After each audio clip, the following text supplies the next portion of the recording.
Hi, this is Kayla Murphy from the Fabric Garden in Madison, Maine, and fabricgarden.com. I hope you are all doing well in these times. I would like to share with you a couple of new machines we got in, new Janome machines, and also maybe help you with a couple of your little machine issues. So first I wanted to see our newly expanded machine area. We have a really nice displays of our machines with places to sit and plenty of room to work, plenty of room to talk to you.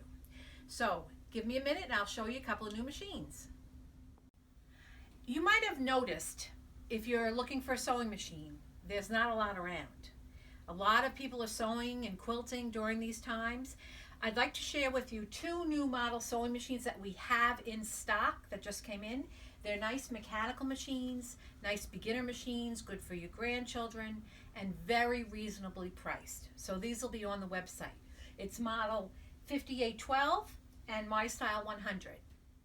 One of our most popular lines that we have that I call the Janome QDC Trilogy. We have three models. They're all 14 pounds, nice and lightweight. Speed control, needle up, needle down, stop, start, the great table, and the whole quilting kit. We have these. There's some on our website. They start at $5.99. Great machines, and we do have these in stock. So these are just a couple of the machines, but right now, during these times, I don't know about you, but sometimes your mind just goes. People are sewing, they're having a little bit of issues. I want to take a little time and show you the absolute basics of threading and bobbin that lead to a perfect stitch with no trouble. So come follow me. I am working on the Janome 3160 QDC. This is one of the machines I just talked about. So I want to do threading and bobbin. It sounds super simple, but I want to just give you a couple of tips to help you get a great stitch. First off, we're going to use some thread, and in most of your machines you're going to have different size caps. You always want your spool cap to be bigger than your thread. It adds extra tension. So I'm going to be using a large spool with a large cap. If you were using a small spool, small cap. Okay, that's number one. Number two, I really like to make sure you're using Janome bobbins.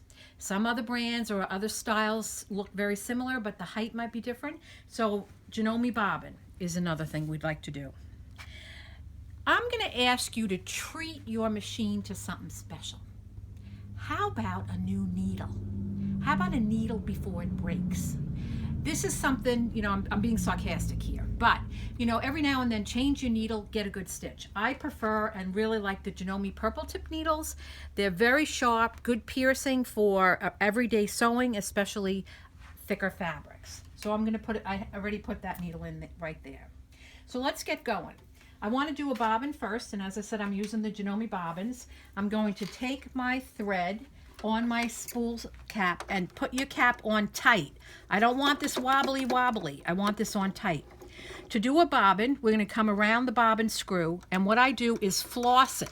I want to make sure it's in there tight, and I want to make sure that we have no other, extra lint or threads in there. On this particular machine, I'm going to take the thread and put it right up through the hole. Okay. Put it on your post, the bobbin post.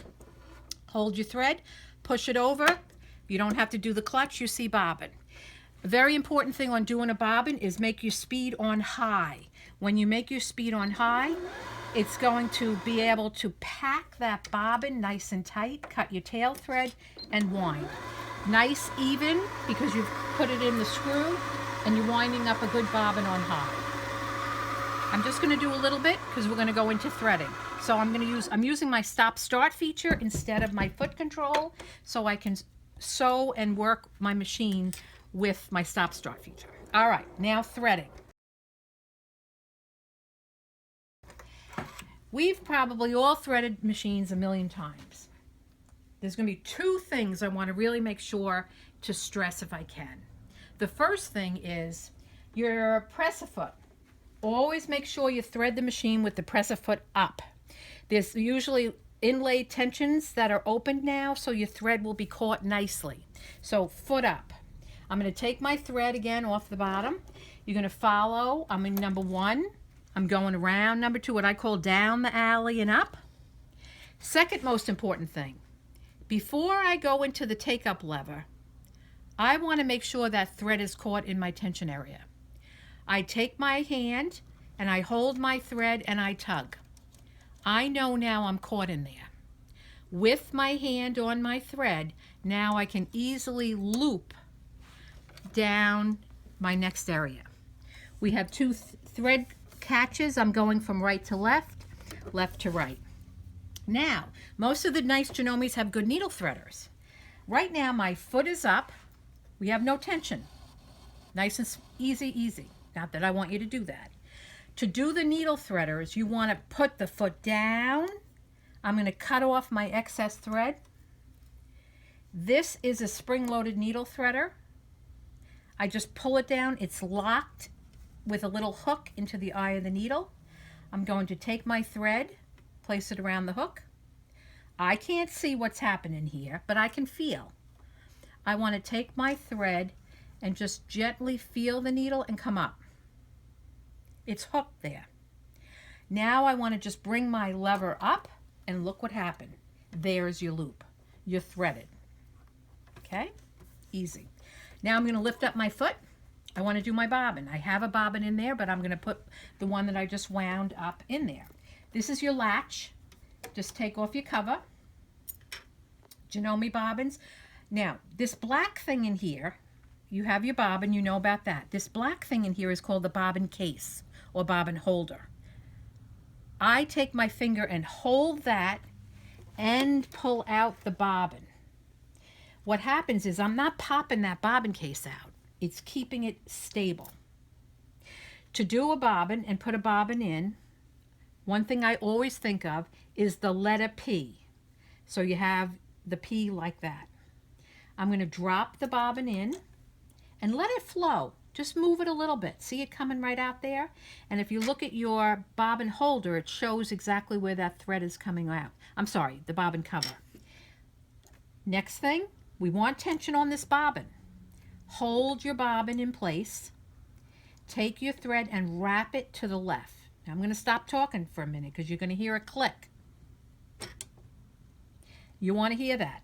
Now your thread is in place. We want to get this thread up so we can start sewing. Hold your thread, your top thread. This button is your needle up, needle down. If I press it once, it cycles down. If I press it another time, it comes right up. There's your loop. So in essence, this needle up, needle down, you never need to use your hand wheel to turn. I have my 1/4 inch foot on, which we love with quilting. And we are set up just when you just start. It starts on regular needle in the center. Position your fabric through the needle. Play with your speed control to get where you want to be. You don't, if you don't want to be going too fast. I'm going to go in the middle. I'm going to hit my stop start and I'm going to be sewing. And look how smooth. It's almost like I don't even have to hold it. I'm just guiding the fabric because of the good feed system, 7-piece feed system in here. Now, if you want to go a little faster, you can go a little faster. Now we have reverse, which is plain old reverse, but I love the locking stitch. This is where the needle goes up and down and makes a lock. Watch this. Scissors. When you press this button, you'll hear click, click. Lift up the presser foot, and I do like to mention you have extra high lift. So when you're doing thick things, you have extra high lift there. So we did a nice seam, very nice seam, reverse, and cut our threads with the cutter. So I hope you picked up a couple of tips on the threading in the bobbin. Usually if you are sewing and you got loops on the bottom, your thread up top isn't right. So just take a minute, and I hope that you enjoyed some of these tips. Thank you so much. I appreciate all your support during these times.